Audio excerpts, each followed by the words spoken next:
কল্পনা করুন একটি মুহূর্তের জন্য আপনি আপনার দৈনন্দিন জীবনের সমস্ত কাজ ফেলে একটি ভয়াবহ কিন্তু বাস্তব প্রশ্নের মুখোমুখি দাঁড়িয়েছেন। যদি আপনাকে বলা হয় যে মাত্র $50 একটি কাগজের বিমান বা অতি সাধারণ একটি ড্রোন পৃথিবীর সবচেয়ে ধনী রাষ্ট্রটিকে দেউলিয়া করে দেওয়ার ক্ষমতা রাখে, তবে আপনি হয়তো হেসে উড়িয়ে দিবেন, ভাববেন এটি কোনো সস্তা থ্রিলার সিনেমার গল্প। কিন্তু যদি বলি এটাই এখনকার রুক্ষ বাস্তব, পর্দার আড়ালে এক নিঃশব্দ মহাপ্রলয় ঘটে যাচ্ছে, যা কোনো হলিউড মুভি বা ভিডিও গেমের স্ক্রিপ্ট নয়। ইরানের মতো একটি দেশ, যাদের হয়তো আমেরিকার মতো বিশাল রণতরী বা মহাকাশ লেজার নেই, তারা এমন এক গোপন ছক কষেছে যা হোয়াইট হাউসের ঘুম কেড়ে নিয়েছে। ইরান পেশি শক্তি দিয়ে আমেরিকাকে হারাতে চায় না, তারা চাইছে গণিত আর অর্থনীতির মারপ্যাচে বিশ্বের সবচেয়ে বড় পরাশক্তিকে হাঁটু গেড়ে বসাতে। এই যুদ্ধের কেন্দ্রে আছে এমন এক ছোট ড্রোন যার দাম হয়তো আপনার হাতের স্মার্টফোনটির চেয়েও কম, অথচ এই সামান্য যন্ত্রটি এখন বিশ্ব রাজনীতির দাবার বোর্ডে হয়ে উঠেছে সবচেয়ে বড় ট্রাম্প কার্ড। এই গল্পের প্রধান নায়ক বা ভিলেন যেটাই বলুন, সেটি হলো ইরানের শাহেদ ড্রোন।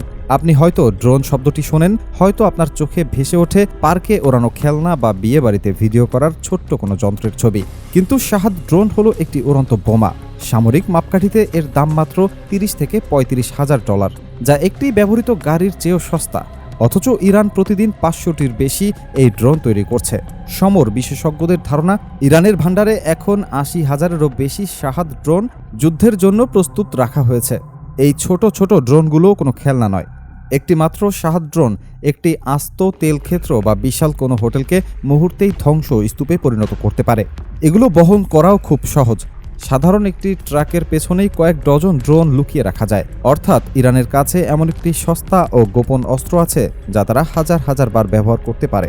এখন প্রশ্ন জাগতে পারে, বিশ্বের শ্রেষ্ঠ সামরিক শক্তির অধিকারী আমেরিকা কেন এই সামান্য ড্রোন ঠেকাতে পারছে না? আমেরিকা ব্যবহার করছে থার্ড নামক একটি অত্যাধুনিক ক্ষেপণাস্ত্র ব্যবস্থা। একে আপনি আকাশের এক বিশাল রোবট গোলরক্ষক হিসেবে কল্পনা করতে পারেন। কিন্তু এখানেই আসল ট্র্যাজেডি। একটি থার্ড মিসাইলের দাম প্রায় $1 মিলিয়ন। অর্থাৎ ইরান যখন আপনার দিকে $50,000 একটি ড্রোন ছুড়বে, আপনি সেটি ধ্বংস করতে $1 মিলিয়ন খরচ করছেন। এটি অনেকটা মশা মারার জন্য হীরা খচিত তলোয়ার ব্যবহারের মতো। তার উপর মজার ব্যাপার হলো, এই বিশাল দামি মিসাইলগুলো মাঝে মাঝে লক্ষ্যভ্রষ্ট হয়। একটি ড্রোন নিশ্চিতভাবে নামাতে হলে হয়তো আপনাকে 2টি বা 3টি মিসাইল ছুড়তে হবে। তার মানে ইরান খরচ করছে সামান্য কিছু টাকা, আর আমেরিকাকে গুনতে হচ্ছে কয়েক গুণ বেশি লোকসান।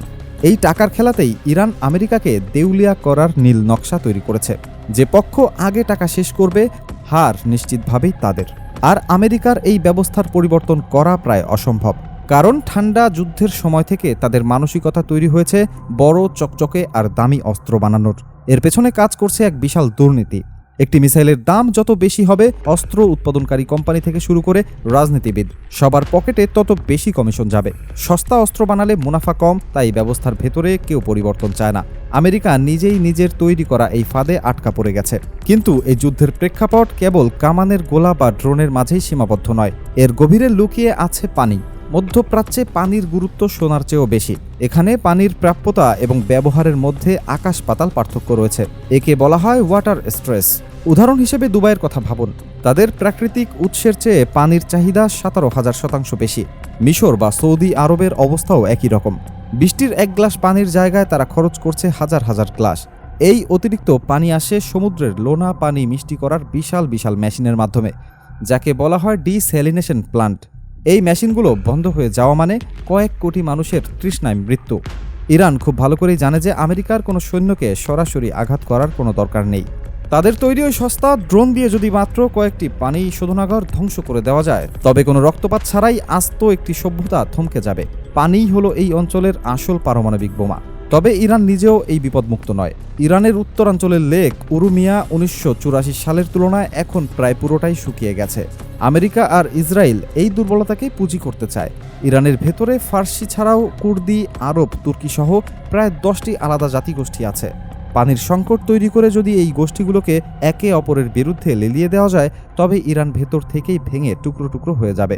আমেরিকার পরিকল্পনা হলো ইরানকে এমন এক গৃহযুদ্ধের দিকে ঠেলে দেওয়া, যেখানে তারা পানির জন্য নিজেদের মধ্যে মারামারি করেই শেষ হয়ে যাবে। ইরানও চুপ করে বসে থাকার পাত্র নয়। তাদের পাল্টা চাল অত্যন্ত দুঃসাহসিক। তারা পুরো মুসলিম বিশ্বকে এক সুতোয় বাঁধার চেষ্টা করছে, যাকে বলা হচ্ছে প্যাক্স ইসলামিকা। বিশ্বের প্রায় 90% মুসলিম সুন্নি হলেও ইরান মূলত শিয়া প্রধান দেশ। ইরান চাইছে বিশ্বের প্রতিটি কোণায় ছড়িয়ে থাকা শিয়াদের একতাবদ্ধ করে আমেরিকার স্বার্থে আঘাত করতে। ইতিমধ্যেই ইরাক বা পাকিস্তানে আমেরিকার দূতাবাসে হামলার ঘটনাগুলো এই পরিকল্পনারই অংশ বলে মনে করা হয়। তবে ইরানের সবচেয়ে বড় লক্ষ্য হল মধ্যপ্রাচ্যের আমেরিকার বন্ধু রাষ্ট্রগুলোর স্বৈরাচারী শাসকদের পতন ঘটানো। অধিকাংশ মুসলিম দেশ এখন ডিক্টেটর বা রাজতন্ত্র দ্বারা শাসিত, যাদের টিকে থাকার একমাত্র খুঁটি হল আমেরিকা। ইরান চাইছে সাধারণ মানুষকে জাগিয়ে তুলে এই সরকারগুলোকে উৎখাত করতে। যদি সফল হয় তবে পুরো মধ্যপ্রাচ্য থেকে আমেরিকার প্রভাব চিরতরে মুছে যাবে। এই পুরো দাবার বোর্ডের চূড়ান্ত লক্ষ্য হল জিসিসি বা গলফ কোঅপারেশন কাউন্সিলকে ধ্বংস করা। সৌদি আরব, কুয়েত, কাতার বা দুবাইয়ের মতো দেশগুলো আমেরিকার অর্থনীতির মূল চালিকা শক্তি।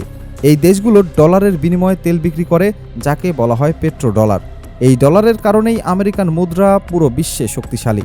জিসিসি দেশগুলো তেল বিক্রি করে যে বিলিয়ন বিলিয়ন ডলার আয় করে, তারা সেটা খরচ করে না, বরং আমেরিকান শেয়ার বাজারে বিনিয়োগ করে। অ্যাপল, এনভিডিয়া, গুগল বা মাইক্রোসফটের মতো কোম্পানিগুলোর সাফল্যের পেছনে জিসিসি দেশগুলোর বিশাল অঙ্কের টাকা রয়েছে। ইরান যদি ড্রোনের সাহায্যে বা বিশৃঙ্খলা সৃষ্টি করে জিসিসি দেশগুলোর তেল উৎপাদন বন্ধ করে দেয়, তবে আমেরিকার বাজারে ডলারের প্রবাহ বন্ধ হয়ে যাবে, শেয়ার বাজারে ধস নামবে এবং আমেরিকার অর্থনীতি তাসের ঘরের মতো ভেঙে যাবে। ইরান কোনো সৈন্য না পাঠিয়েই নিউ ইয়র্ক বা ওয়াশিংটনের পকেট কেটে নিতে চাইছে। তাদের মূল টার্গেট আমেরিকার সৈন্য নয়, বরং তাদের মানিব্যাগ। ইউরোপও এই লড়াইয়ে আমেরিকার পাশে দাঁড়াতে বাধ্য হচ্ছে। ইউক্রেন যুদ্ধের কারণে রাশিয়া থেকে জ্বালানি নেওয়া বন্ধ করার পর ইউরোপ এখন পুরোপুরি মধ্যপ্রাচ্যের উপর নির্ভরশীল। জিসিসি দেশগুলো ধ্বংস হওয়া মানে ইউরোপের কলকারখানা বন্ধ হয়ে যাওয়া এবং আস্ত একটি মহাদেশ অন্ধকারে ডুবে যাওয়া। অন্যদিকে রাশিয়া নিজের অস্তিত্বের প্রয়োজনে ইরানকে সমর্থন দিচ্ছে, কারণ ইরান যদি পতনের মুখে পড়ে তবে রাশিয়ার দিকেও আমেরিকার থাবা আসতে দেরি হবে না। চীন এই পুরো দৃশ্যপটে এক নীরব দর্শকের ভূমিকা পালন করছে। কে হারলো বা কে জিতলো তা নিয়ে তাদের মাথা ব্যথা নেই। তারা শুধু দেখছে কার সাথে ব্যবসা করে বেশি মুনাফা করা যায়। এই পুরো ভূ রাজনীতি আসলে পানি, তেল আর টাকার এক বিষাক্ত সংমিশ্রণ। একদিকে আমেরিকা আর ইসরায়েল চাইছে ইরানকে পানি শূন্য করে ভেতর থেকে ভেঙে দিতে এবং জিসিসির মাধ্যমে তেলের সরবরাহ বজায় রাখতে। অন্যদিকে ইরান চাইছে সস্তা ড্রোন আর ধর্মীয় উন্মাদনা ব্যবহার করে আমেরিকার অর্থনীতি ধ্বংস করতে। এই যুদ্ধে কোনো একক বিজয়ীর নাম হয়তো কোনোদিন জানা যাবে না, কিন্তু এর ফলাফল আপনার আমার জীবনের উপর গভীর প্রভাব ফেলবে। তেলের দাম থেকে শুরু করে বাজারের নিত্যপণ্যের দাম, সবকিছুই এই অদৃশ্য সুতোর সাথে বাঁধা।